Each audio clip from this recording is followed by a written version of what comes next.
Okay, welcome everyone to the June meeting. My name is Jeanette Guyman. I'm the treasurer of the chapter. And in case you don't recognize me, that was Peter Hernandez, who's our vice president. We're happy that you joined us this evening. Before we get to our program, I would like to welcome Wendy Drezick, who would like to make an announcement before we get started. So Wendy, the floor is yours. So I'm announcing a workshop for any of you who would like to be trained on Project Wild. The workshops will be July 20th and July 27th from 6 to 8 with 2 hours of homework you do on your own, field work. And we planned out the workshop. I think it's going to be lots of fun and very exciting. But in order for any of our members to register, and I did have at least one inquiry about it, we have to have 5 members of Alamo Area Master Naturalists. That's the minimum for them to allow us to register, unless you can get to pick up your book at another chapter. So if you are interested, first contact me, and then I will pass it on to Kiki Corey, who's the Project Wild facilitator for the state. And if we get 5 together, then we'll be able to register. And if not, I'll keep you informed on all the Project Wild workshops going forward. So thank you very much, Jeanette, for allowing me to pass on that information. July 20th, 27th, and 2 more hours in between. You get 6 hours of advanced training credit. Great. And Stan, can you put your email address in the chat so Sure. that they can contact Wendy? Yep, we'll do that. Okay. All right. Anything else? Okay. All right. Without further delay, let me introduce our speaker. Nick, you want to go ahead and share your screen, or you want to show your face first? This is Nic Maloukis, and he's the superintendent at Government Canyon State Natural Area. And he's presenting tonight, and he's going to give us a brief history of the property. And he's going to explain to us why it's a state natural area and not a state park, among other interesting things. So Nick, the floor is yours. We welcome you to Alamo Area Master Naturalist. Thank you very much. It's a pleasure to be welcomed back to the Alamo Area Master Naturalist. It's been a few years. Anyone who was around the last time I was here, I looked a little different. I've had a little bit of a career change, but still at Government Canyon. I'm going to start sharing my screen here. And share. All right. I can still see a few faces on the other side of the screen, so someone give me a thumbs up if you got my PowerPoint there. We can see it. Perfect. All right. We'll get going here. So I'm going to start off with a PowerPoint presentation, and then from there, I have a virtual guided hike that we put together for another program a while back. It turned out to be a lot of fun, so I figured folks might like to see that. So starting off, Government Canyon. This is a picture of the canyon, as we refer to it, in Government Canyon watershed. The designation of Government Canyon being a state natural area is very significant. That's going to be kind of the theme throughout the evening. Natural areas are established for the protection and stewardship of outstanding natural attributes of statewide significance. That attribute here is the Edwards Aquifer Recharge Zone, of course, which may be used in a sustainable manner for scientific research, education, aesthetic enjoyment, and appropriate public use, not detrimental to the primary purpose. So as long as the resource is not damaged or harmed, and we can take care of this place in perpetuity, we can allow appropriate recreational activity. Basically, the resource dictates the management actions at a Government Canyon. And this is where we are, more or less, the little green dot on the left-hand side of the screen. Whenever I describe to people where Government Canyon is, I typically tell them, pull up a Google map of San Antonio, look for the 2 big green swatches. The one on the right is Camp Bullis, the one on the left is Government Canyon. You can usually find it pretty easy. I also tell people we're halfway between Six Flags and SeaWorld. So Government Canyon is about 12,244 acres. It's quite the large property. we started out with only 4,700 acres in 1993, and we've grown to 12,200 plus. Get into that a little bit more later. So, and just as a reference, at least when I put this together, that's about 9 square miles and roughly the size of the city of Kyle proper, for reference. And some of this was in the bio, but here's a little bit about me. I'm from Austin, went to Texas State, was with a bunch of student organizations there in the geography department. Went to grad school for a little while, and then jumped into Parks and Wildlife as an intern, and have been here for 13 years with Texas State Parks. So I love this job, and I'll probably keep doing it until they tell me I can't anymore. Move on and do something else. But a lot of these pictures here on the screen are in various parks and natural areas around the state. And you'll probably recognize the Grand Canyon there as well. All right, jumping right into the history. So Government Canyon, the property, has quite an extensive history. And we'll get into a little bit of why it's called Government Canyon as well. So we kind of break up the history of Government Canyon into these areas of occupation, investigation, exploration, exploitation, speculation, and conservation. That's fun to say 5 times fast. The history of Government Canyon is quite diverse, and it starts out like many areas in the hill country with ample water resources, springs, large shade trees that are associated with springs, abundance of resources of food, whether it be plants or animals. We had quite a few nomadic indigenous people in this area. And then later on, the Spanish and Anglo settlers came through.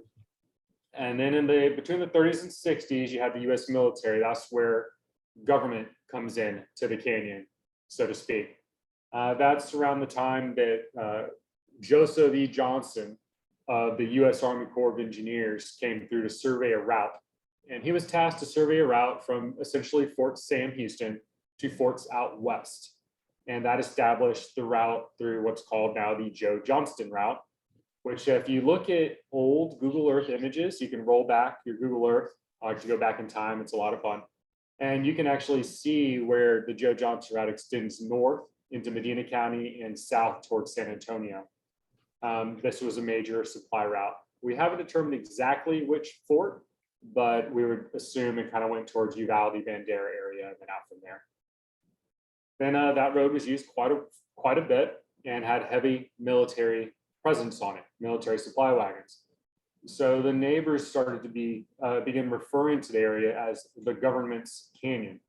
So much so that one of our deeds, the property is made up of a quilt of various deeds, but one of them describes their parcel as being located adjacent to Joe Johnston's route through the government's canyon.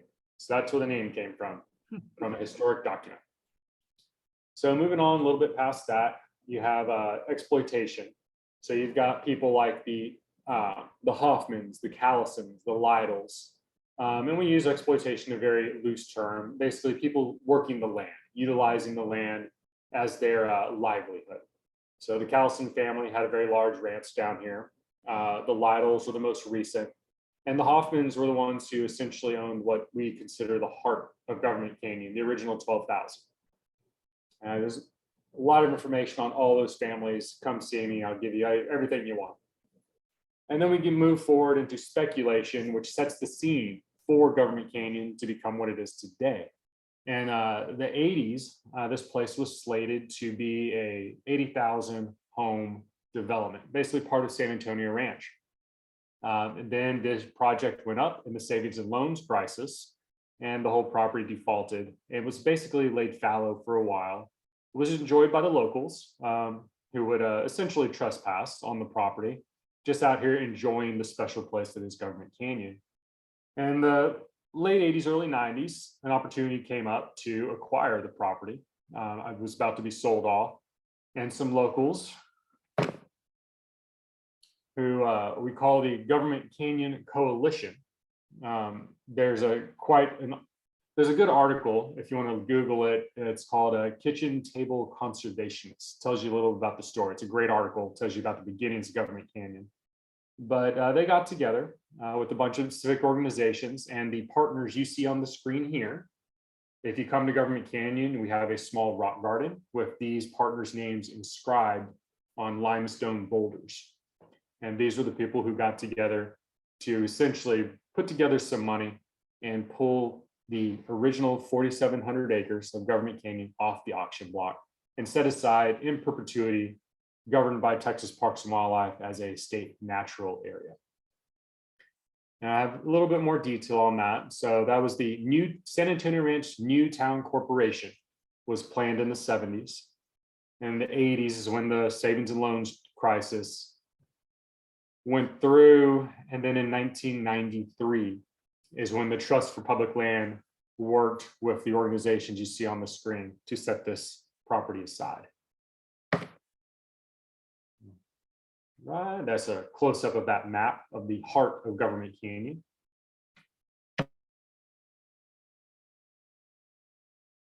We talk about Government Canyon being a quilt quite often, and it really is. It's each one of those colored schemes you see on the screen has its own set of restrictions, its own conservation easement, its own deed restrictions, its own rules, various required research and mitigation, all sorts of stuff. But it's all towards conservation. And the vast majority of it, I'm not sure if my mouse is going to show or not, but hopefully it shows since I'm sharing my screen. Everything north of where that mouse is traveling is recharge zone. So the vast majority of the property, actually all the way up in here as well, is all over the Edwards Aquifer recharge zone, which is the whole purpose. All right. So we talked a little bit about state parks for state natural areas, or at least about state natural areas in general. So here's a bit more of a stark contrast between the state park and the state natural area. So the state parks are typically set aside and developed to provide a resource-oriented recreational opportunities and should be operated with appropriate cost recovery. Very few state parks, here's some trivia for you, very few state parks actually turn a profit. That is not the driving force of Texas Parks and Wildlife and the State Parks Division. It was at a time, but now the main goal is to make sure these places are here for the enjoyment of future generations. That's the bigger part of the mission. Some of them do make a profit, but the vast majority do not. Where our state natural areas, appropriate public use, not detrimental to the primary purpose, emphasizing resource protection over public use and revenue generation. And that emphasizing the use and resource protection over revenue is actually in the language for state natural areas. So we feel very fortunate to be able to be stewards of this place here. Government Canyon has a bit of a spirit to it, I'm willing to say, that a lot of places just don't. That's why a lot of folks who work here, we choose to work at this particular site because we have a tie to it. So to break down a little bit more about what it is that Government Canyon does and kind of why we're here, we'll break down that a little further into some of the topics you see in front of you there, starting out with recharge, which I mentioned earlier. All right, so purpose, aquifer protection. Government Canyon was set aside specifically because it is over the Edwards Aquifer recharge zone.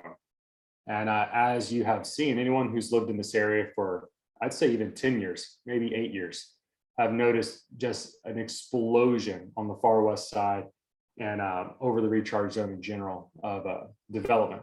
Government Canyon is now completely surrounded. I think there may be a little sliver in Medina County where we still have some room to expand, but everywhere else we are completely surrounded by neighborhoods. Everything you see in the light, I guess the middle blue color in the center of the screen is the Edwards Aquifer recharge zone. You'll see that encompasses most of Government Canyon. The Edwards Aquifer is significant and particularly sensitive because of its geology. So it's a karst aquifer made of limestone, and limestone, while a great conductor and a great storage facility, is terrible at filtering water. So while this aquifer will recharge very quickly, which is great for those of us, the city of San Antonio that relies on the aquifer for drinking water, it's also very sensitive. So we have to be careful about what goes in, because what goes in is essentially what comes out. Not to mention the special creatures that we have inside the aquifer. So we also do some restoration. I mentioned the protection. Many of those special creatures inside the aquifer, inside the sinkholes, inside the caves are endangered, and we'll get to those in a minute. But we also have a lot of special habitats that we're working on restoring. Our front country area, I'm going to go back up here a little bit. So the lower triangle down here, right here in the Edwards Aquifer transition zone, we refer to this area that's off of recharge at Government Canyon. We refer to that as our front country. It's also closer to our facilities. So this area would have historically been oak savanna, and we are working diligently to return it to more of an oak savanna in that area. So that would be our Lytle's Loop and Savannah Loop, for those of you that are familiar with the canyon. We also have endangered species. I'd be willing to wager everybody in this room has heard of the golden cheek warbler. Maybe some of y'all have even helped with surveys during warbler survey season. We have an abundance of warblers at Government Canyon. We're a tier 2 delisting site for the black-capped vireo as well, and have a multitude of other birds. If you go onto the eBirding site or eBird site for Government Canyon, you'll notice two names kind of near the top. They've been jockeying back and forth. There's two of my employees. They're having kind of an internal contest. It's been hilarious. They all try to get out on the breaks and get ahead of each other, and it's been a very fun kind of competition. But Carl and Ryan are working really hard to come out on top. Great birding in Government Canyon. I mentioned the special creatures, also called endangered species, in our caves, and we have 9 of these little cave invertebrates. Let's see. And we have about 40 plus caves out of Government Canyon right now. Actually, that stat is old. I think we're up to about 80 some odd karst features, including caves and sinkholes. All right, preserving history. So this is a little bit less known thing about Government Canyon, but we do focus on the cultural resources as much as we do the natural resources. The 2 photos at the top of the screen are the one of them, the top left, is going to be the Zizelman House. That's the structure off the Joe Johnson route that has a chain link fence around it. And then the one to the right, this one here, is we call the Stone House on the Callison Ranching property. This is quite an old photo. We've done a lot to clean up around it, and we're hoping to obtain funds to get it restored eventually here. And then the bottom of the screen is a depiction of a burned rock midden. We have at least one documented on the site. Oh, skip too far. There we go. And then our last thing we have on the purpose, one of the last things we have on the purpose slide is education.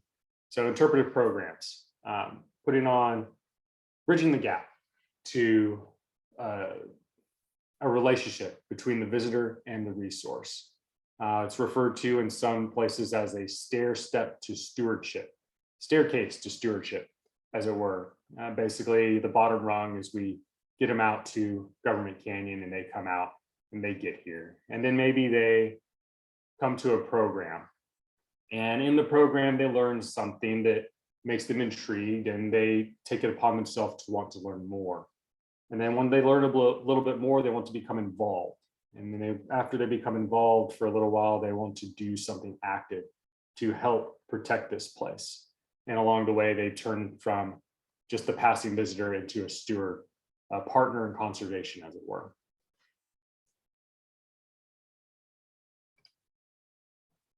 And we get to the recreation part, trails. That's what I'd say probably 80% of the folks who come out here come to see our trails or our dinosaur tracks. Yes, we do have dinosaur tracks. We have nearly 40 miles of multi-use trails at Government Canyon. They're mostly hiking and biking trails. We do not have any equestrian, and there's a few hiking only, but we got some of the best trails in the area. They're also strenuous. However, I would implore you, please do not come out when it is 102 degrees outside. It is not fun, and we don't like picking people up off the trail. All right, let's see. The next one here, facilities. So we do have some facilities out of Government Canyon. They're listed there, but we're going to kind of go through them. In our front country area, That's where all of our development is. So we mentioned the recharge zone and the mission of Government Canyon to protect that recharge zone. All the built facilities of Government Canyon are in the front country area, so they're off of recharge. Here's two of them. On the left side of the screen, you have the pavilion, it's labeled, and on the bottom right, you have the exhibit gallery. Named as such because it used to have a whole bunch of giant exhibits in it. We took them out many years ago after we realized that with the giant exhibits all in that facility, nobody went in there. It was like a dark cave and kind of scary. We pulled them out and it's now a great meeting facility, great facility for gatherings of all sorts. And then just right next door, we have our visitor center, which is our headquarters. It's a very inviting porch there where people like to gather. And then the store inside with all educational and momentums that are related specifically to Government Canyon. We do have campsites and picnic sites. These are some of our picnic sites. We have made a handful of them accessible as well. And our camping area. The camping area has a brand new shower facility restroom, just got built. There are 25 campsites. Now we talked about the trail system. It's quite extensive. We recently, I guess in 2017, built an accessible trail up near the headquarters. We called it the Discovery Trail. And here's some more recent pictures of that. There we go. The Discovery Trail is open, is one of the trails that remains open when the rest of the trails are too muddy. And pets are allowed on that trail now. That changed about a year ago. And we do have a nature playscape. There's some pictures of that. Nature playscape is a great place for children to kind of immerse in nature. It's almost like an introduction. They get to kind of hang out in a natural space that's kind of structured and go from there to the trails, and it kind of helps with that transition. It's kind of the theory there. And one of our newest facilities, I'm going to skip past the conceptuals and go straight to the actual photos. This is our amphitheater. It's the Nathan and Anna Callison Amphitheater, named for the Callison family, of course. And they contributed quite a bit into helping make this a reality, partnering with the Friends of Government Canyon. And Impact San Antonio actually was a big part of this one as well. That's the new shower facility I was talking about. Not going to spend much time on it. It's a shower facility, but it's one of the newest in the state. And I've learned in 13 years that people will remember their stay at state parks based on how clean the restrooms are in some cases. So we keep it very, very clean, in case anybody was wondering. I mentioned the Friends of Government Canyon, volunteer opportunities at Government Canyon State Natural Area. We do have a 501c3 nonprofit support group called the Friends of Government Canyon. This is the morphed from the organization that started the whole Government Canyon experiment. They're still around and they're doing good stuff for us. Do a lot of community outreach, work with all sorts of groups coming out, providing opportunities, providing experiences. You name it, we've probably done it. And the Friends have an activities committee. They do fundraising, they do marketing. And there's a couple here in this photo that are still out here volunteering with us. Trail Patrol, volunteer opportunities, some of the hours that have been put in.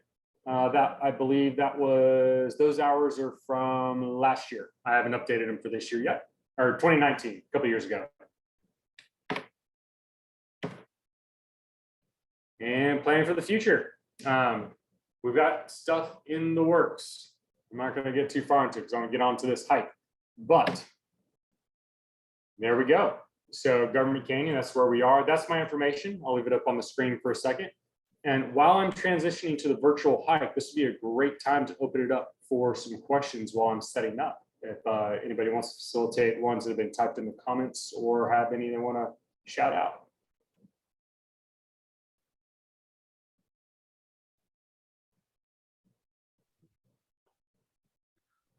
Everybody don't speak up at once. There's nothing in the chat, so I guess you've covered it very well. I guess I will ask, are there any specific areas that you especially need volunteer effort that master naturalists may assist you with? So we've got a few. We have one of the things that, sets us aside as a state natural area is we have 2 full-time resource specialists, Ryan and Teresa. And they've got projects all the time. They can use master naturalists, especially just because it's a little bit less training involved and come out and kind of hit the ground running. The biggest project they're working on this time of year is our Savannah restoration project. And they'll come out and set up about a week at a time. And we have people helping out in our front country area where we're eliminating woodies, trying to get rid of Johnson grass, trying to help restore those savannas back to what they need to be. That's a little bit of handwork, a little bit of chemical work, but it takes a lot. In the springtime, we do arthropod studies where we, it's not mist netting. We take nets basically and sweep netting. There we go. Take nets and try and knock little critters off of grass, tall grass. And then they get to go through and sort and categorize those critters, which takes some time and patience, but it helps having people who can kind of look at things and identify them. One of the things that's not necessarily related specifically to master naturalists, but people may find interesting. We have had a lot of success lately with a program called the Trailhead Advisor Program. This is the part where I'd love to be able to see the audience and see, like, raise your hand if you've heard of it. But this is a virtual world. So the Trailhead Advisor Program are volunteers who come out and basically hang out at the front country or backcountry trailhead and provide advice to our visitors, many of them first timers, when they hit the trailhead. So kind of the idea behind it is we've all been on a big adventure, been on a trip somewhere. You go with your family, it's the first time you've been there, you've been in the car for 3 hours, you hop out, the person at the desk gives you a whole bunch of information and you do your best to absorb it. You go on, you get your sunscreen on, you head out to the trailhead, you look up at the map and all of a sudden you realize you don't remember a word that person said. That happens to our visitors a lot. There's a lot to take in, and that can result in them biting off more than they can chew when they hit on the trail system. And their 2.5-hour hike can easily turn into 8 miles by accident. So we've been fortunate that these trailhead advisors have been able to be there as experienced outdoors people to kind of give people advice. Like, so about how far are you looking to go? Well, you could probably go this many miles in that amount of time. Here's a great trail. This one has shade. That one's pretty steep. Looks like you're, might have a little trouble with your knees getting up. So you walking up this way. Are you looking for something steep or something kind of flat? Things like that. So that's something we can always use help with on the weekends. Okay, so there's a question. Is there much information in the Government Canyon archives regarding the proposed development on the site that later fell through? On the website, no. I don't believe there's any on the website, but I do have that information in my archives, and anyone's welcome to come in. My door's open and I'm here and be happy to share that information with just about anybody. Okay, Christopher asked further, in particular, did the development get far enough along to estimate the amount of effective impervious surface that would have been created? I believe so, yes. I have some plats that were actually put together, so that could probably be estimated. I do believe so. I don't know that I have that number, and I've never thought to look at it, but that is probably somewhere here in the files. Okay, Christopher, we'll reach out to Nick. Emily asks, do you have a map that shows the important features like the creeks and waterfalls, if any, and the dinosaur tracks, plus the old residences that you mentioned? Yes, so our trail map shows the where the dinosaur tracks are and where the Zizelman house, that was that first one that's on the Joe Johnson route. Those are both on the map. We do not have any waterfalls except for during an extremely heavy downpour at a few places in the Government Canyon drainage, and those are off trail, but there's none that are really visible from the public areas. One of those houses, the Callison Ranch house, is on a part of the property that you can really only see right now if we have a special event where we're doing guided hikes or if we're doing a volunteer work day out on the ranch. That part of the property hasn't yet been master planned, so it's not quite open to the public yet. So is the Discovery Trail the best place for the uninitiated to start? Absolutely. It's 1.25 miles. It's surfaced with crushed granite, which isn't great for birding, but It's not the crunchiest crust granite in the world, if that makes sense. It's a good one to start out at because it does have informational placards every 10th of a mile to kind of get you going on what you might see out of Government Canyon. Okay. All right. Well, those are all the questions we have now, so you can go on. Great. All right. Great transition. Let's see. So this is about, how am I doing on time? You are doing fine at 7:30. Perfect. All right. So this is about a 10-minute video. I put this together along with some help from interpreter John Kepke. Any of y'all with some experience out of Government Canyon might have heard the name John Kepke. He's been around for coming up on 20 years at Government Canyon. This was for the Texas Travel Alliance for their Wild Wednesdays. So it was a fun little thing, and it's a guided hike on the Bluff Spurs Trail. So if you have any questions as we go, just type them in the chat and we'll get them at the end. Hello, I'm Nic Maloukis, Site Superintendent at Government Canyon State Natural Area. Before I go any further, is the audio good? Can everybody hear it? Yes. Perfect. All right, thank you. Today, we'll be taking you on a short hike up to the South Bluff Spurs Overlook. It's about a 3-mile hike and very popular among visitors to the natural area. Hope you enjoy.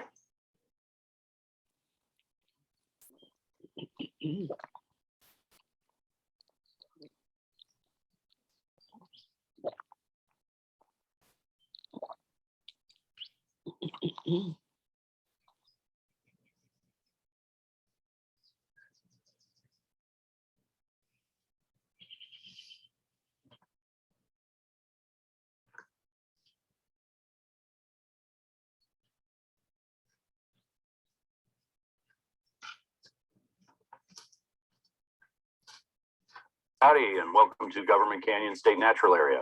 I'm the site interpreter, John Kepke, along with our site superintendent, Nic Maloukis. Hi there. Thank you all for joining us on the virtual tour at Government Canyon State Natural Area. We're going to be taking you on the South Bluff Spurs hike today, which is a very popular hike for a lot of our visitors. We're currently standing at the trailhead into the backcountry. It's the starting off point for many of our trails into the backcountry, including the one that goes to Bluff Spurs.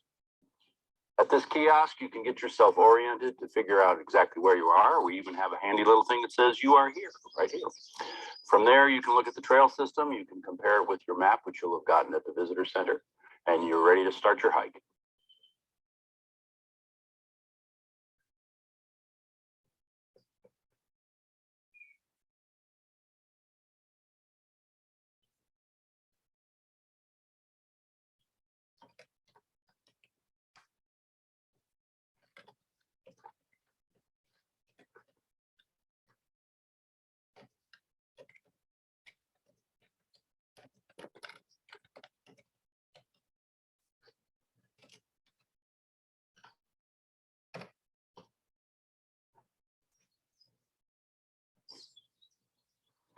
So we're here on the Recharge Trail at Government Canyon State Natural Area. We call it the Recharge Trail because it's the dividing line between our front country and back country, but more importantly, it's the significant boundary between recharge zone and non-recharge zone for the Edwards Aquifer, which is the source of fresh water for the San Antonio metropolitan area. The Recharge Trail is defined by a large fault line called the Havey Crossing Fault. I'm standing over it right now, and that's in fact why we call it the Recharge Trail, because it's all about recharge.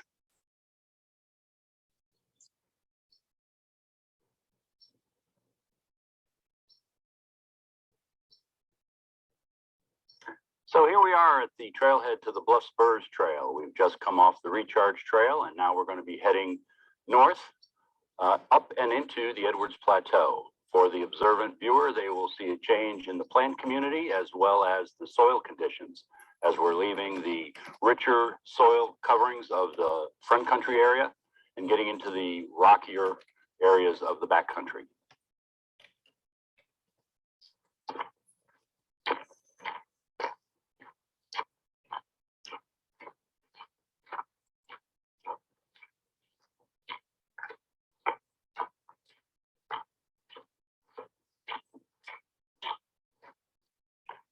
Here we are off the side of the Bluff Spurs Trail. I stopped to point out this puddle of water. We don't see a lot of puddles of water at Government Canyon. As we're over the recharge zone, most of the water filters right into the aquifer. But every once in a while, you find some bedrock that's nice and solid and has little pockets of water. We call these tinajas or tinajitas, little water pockets.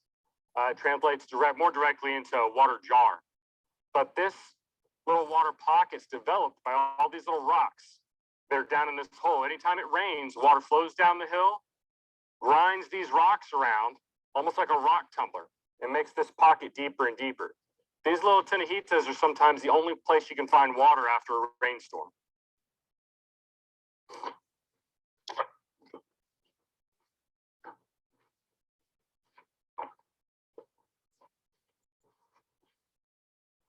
We're taking the Bluff Spurs Trail towards the South Bluff Spurs Overlook. On the way, you'll pass through a mature stand of ash juniper. These trees are very important for the survival of a federally endangered songbird, the golden cheek warbler. The golden cheek warbler is a small bird that makes its nest out of just a few materials, and the most important material is the bark from these mid to older growth ash junipers. If you look closely, you'll see that as the bark matures, it tends to peel off in these little strips. It's these strips that are the boards of lumber, if you will, that the golden cheek warblers use to construct their nest.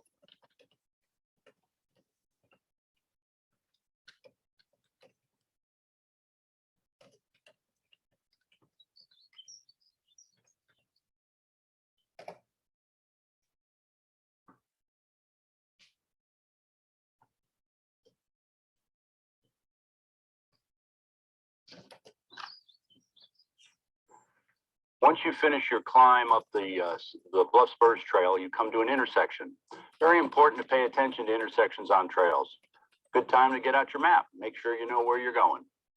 In this particular case, we are at the intersection on Bluff Spurs where we can go either left to the South Bluff Spurs Overlook or to the right, where we would go to the North Bluff Spurs Overlook. In this instance, we're going to go to the South Bluff Spurs Overlook, so we will be taking a left.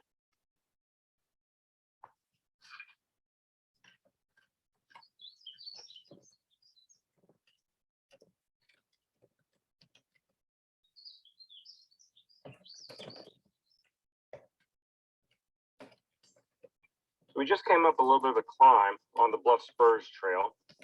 And something that folks tend to forget out here at Government Canyon is even though we don't have very many labeled overlooks, every once in a while, when you're climbing uphill, if you just stop, turn around, and look out in the distance, the overlooks are everywhere.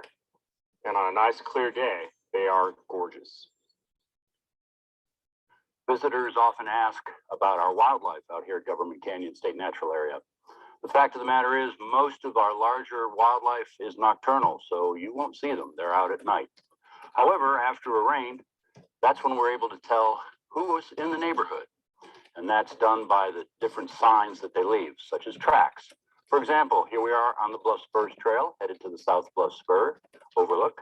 And we find in the soft mud from recent rains, tracks from a bobcat.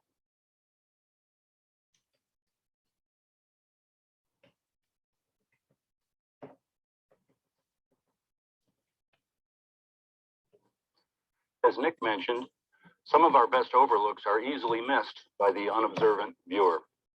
It's important to watch where you're going, but it's equally important to look up every now and then because otherwise you might miss a spectacular view, such as we have here. And this tells us we are on the approach and very close to the overlook at the South Bluff Spurs.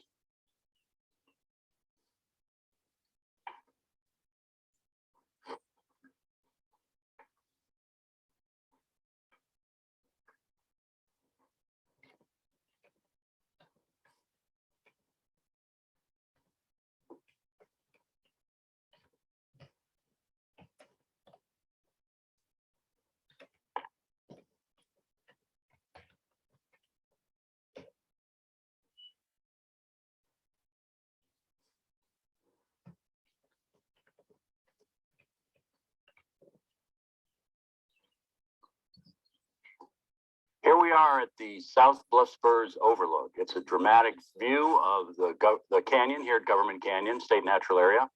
And it also gives you an opportunity to look back and see where you started. That's our visitor center back there. That's one of those roofs that you see. And the other roof with the small chimney on it is our group picnic pavilion.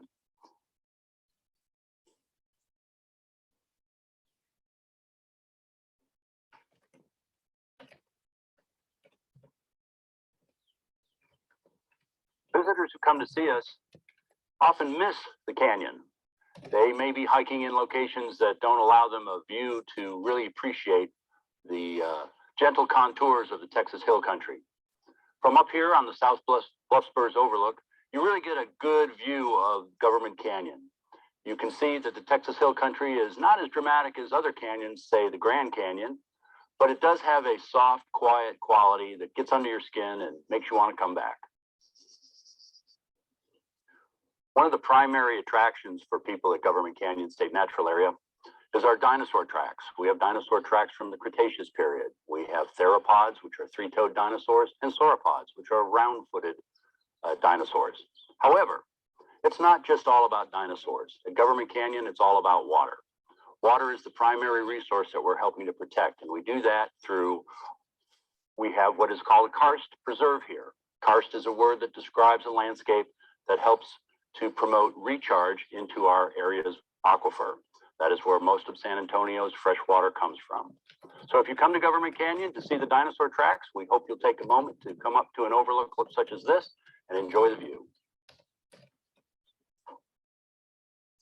Thank you for joining us on my short hike up to the South Bluff Spurs overlook. Hope you enjoyed the views and maybe even learned a little bit.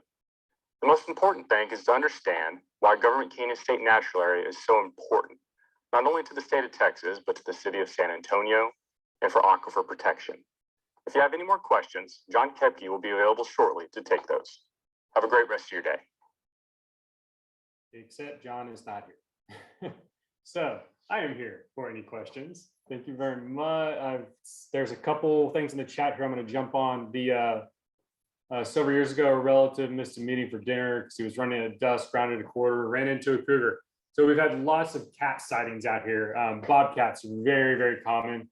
We have had one confirmed mountain lion sighting at Government Canyon, a couple of maybes, but one confirmed one on the as far as long as we've been managing the place. But bobcats are a little more common than you would think. I think it's just because of the lack of habitat nearby. Heat waves being more common. Are there any wildlife water guzzlers in the natural area besides the naturally formed ones? I'm not sure I quite understand that question. With heat waves being, oh, okay. So basically water for wildlife.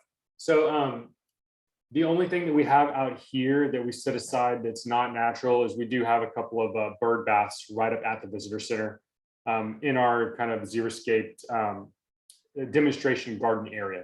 And that's the only one. We do have a couple of wells that we've thought about getting back online, working with the SAWS and EAA to basically put them on a drip for wildlife. But that's the only thing that we have right now is just these bird baths up here. Question that I just answered it. All right, cool. So I answered those. I hope y'all enjoyed that video. I didn't plan on using it more than once, but I like the way it came out. And the Bluff Spurs Trail really is one of my favorite trails out here. It's short enough that it's not super strenuous, but it has enough variety that you feel like you've kind of done something. It's got a climb, the full guided hike. We talk about the Balcones Escarpment, the transition from the Blackland Prairie into the Balcones Escarpment and on up to the Edwards Plateau. We talk about the in echelon fault zone that makes up the Balcones fault zone, the areas of limestone that have some very large chert nodules. Talk about tools, it'd be like Lowe's for the indigenous people who lived out here. They'd go find the chert nodule to make their tools. Then you get a little further up to the juniper, the stringy old growth ash juniper, where you make another reference. So we got the tools down there at Lowe's, and you go a little further down the street to Home Depot to get your building materials for your nest. So everything that people need and that the animals need and that that we need is right here at Government Canyon. And, we're going to do everything we can to keep it that way and make sure that future generations can enjoy this place the same way that people have for hundreds of years.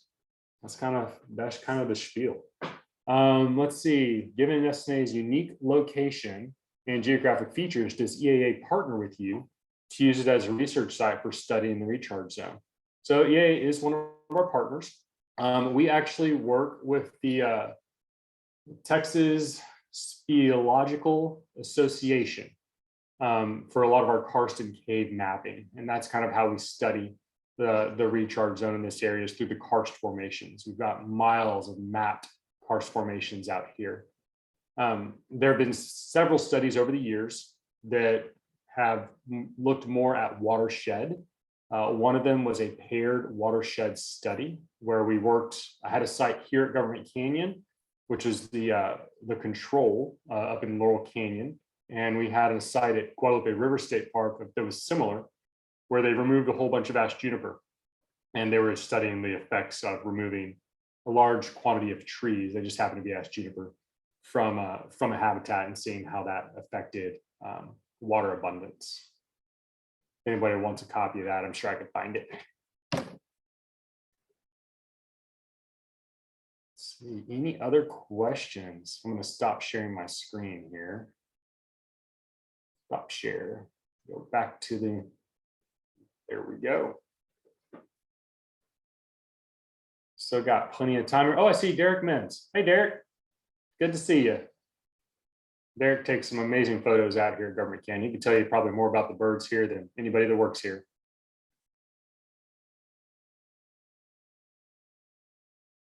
Anybody else? Oh, heat. I have another question at the bottom. Considering the intense heat, does ESNA put a cutoff time for dogs walking on the trails? There are a few people who come later in the morning, have to carry the dogs back out. Yes, we don't have a cutoff. Short answer is no, we don't have a cutoff. We do everything that we can to discourage folks from going on long hikes with their pets when it's hot outside. We encourage them to utilize the water hoses in the front country parking lot, spray their dogs down and just soak them wet before they get started. Go on a shorter hike, take extra water. We kind of try to raise their awareness the best we can. And we have had, as long as we've been open, we have had 2 pets that did not make it out of the front country. I was here for both of those. They've been many years ago. And since then, we've really stepped up that program to do what we call preventative search and rescue, or PSAR, techniques to really discourage that and help educate folks. We have a hot dog pamphlet that we hand out, and that really opens a lot of people's eyes as well. Black-tailed rattlesnakes, velvet-tails, black-tails. We have a pretty healthy population, I would say, anecdotally. I don't know that we have any scientific data, any surveys on the population size of black-tailed rattlesnakes out here. If anybody is into that kind of research, I would be interested. Me personally, I love rattlesnakes. I've only seen 1 so far this season, which is really weird, but they're out there. We're getting reports of them. I love these questions. Keep them coming. Anything and everything. I've been with Government Canyon on and off since 2008. I got a little bit of history here.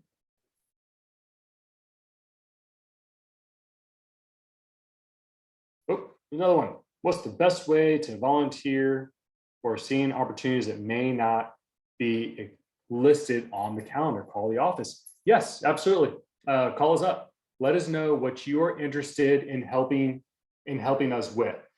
Tell us your passion. We'll try to match you up with it. That's kind of our philosophy with volunteering. We do have projects where we just call for warm bodies. We need all hands on deck. And then sometimes someone comes along and says, hey, I'm really interested in this kind of thing. And a lot of the times it's like, well, you know what? We've been trying to get to this thing and we haven't had anybody with the time to do it. But if you're interested, come on out and let's set it up. So we've had a few programs and opportunities that have happened that way. So yes, absolutely. Reach out, call the office, or better yet, swing by, come say hi, and we'll try to match you up the best we can with whatever your passion is and apply it to Government Canyon. Thank you, Emily. I appreciate that. It's a fun presentation. I enjoy talking about Government Canyon, and we'll do it until people make me stop. So I would keep going. Well, we have a new training class starting up in the 1st of September. It's going to be a big one. So you should have another opportunity to meet more master naturalists by this fall. Awesome. Good deal. Yeah, y'all come on out. We're here. I have 2 staff members who are also master naturalists. So and then another one who offices out here, Judith Green's office is out here on the Government Canyon property. So got a lot of folks out here. Copperheads. Yes, we do have copperheads at Government Canyon. When I was interning out here, just a very short story, it's not a very long one. When I was an intern out here in the summer of 2008, I stayed in a FEMA trailer, a little travel trailer that was, I think, acquired through Hurricane, probably Katrina, some of that fallout. But the trailer was kind of in the back part of the property, and there was a wood pile nearby. And my water spigot had a small drip to it, which I kind of left because the wildlife liked it. But I had a copperhead that almost every evening would go from around the wood pile, I guess where it was living, over towards the water spigot and then go back. And I could sit up on the porch above, the steps didn't quite meet the ground. So it was a good, a few feet off the ground. I could watch the copperhead go back and forth underneath me. And it's probably the closest I've been to one. They're great, and we do have them out here. They scare me more than rattlesnakes because they don't give you as much warning. Bird banding programs. We do have bird banding opportunities. We have not done any bird banding programs. We have the capability, and as soon as we can get together the resources to do it, we would definitely do something like that if there's interest. It's kind of difficult to get that put together. If there's folks who are interested in putting on bird banding programs, I'd love to work with you. I've been to a couple of Craig Hensley's bird banding programs, and they're incredible.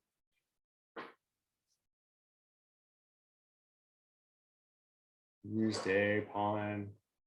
Oh my goodness. At home remedies for pollen when the pollen counts are sky high. Absolutely not. I don't know. So the pollen from the ash juniper, I would say, is just as bad as the pollen from the pine trees in East Texas. The pine pollen gets me more, but I just clean out my contacts on a regular basis, and I'm on multiple antihistamines, and that's just how I live now. So I just kind of live with it. That's all I got. Ligustrum and Chinaberry, yes, we have quite a bit of Chinaberry out here. It's a losing battle with Chinaberry. Really the best way to get rid of it is to cut it and paint it. It's just extreme labor and super work. So as far as the invasives, we go at them every once in a while, and we'll attack invasives, but we spend just as much time on woodies that we want to keep out of our savanna restoration areas so that they do not continue to succeed. It takes a considerable amount of effort to prevent natural succession in an area that you kind of want to stay in one mode forever.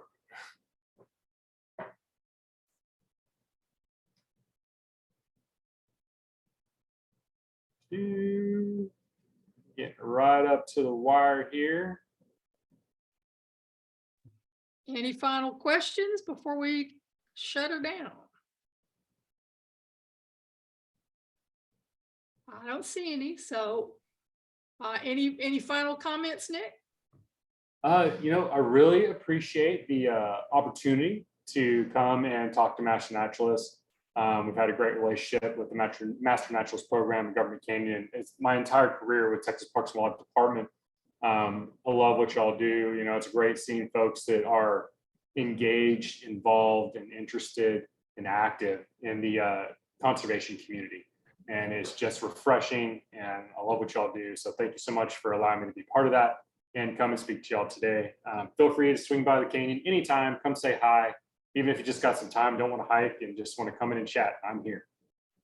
Great. Well, we appreciate you coming to talk to us. We are recording this, so the recording will be available within about 24 hours on the chapter YouTube. And Nick, I'll send you the link to that just so you can share it with your staff who wanted to attend. Thank you very much. If there's nothing else, we're going to let Nick go, and we'll let you folks go as well. And we hope you'll come back and join us again next month. Good night, everyone. Bye, everybody.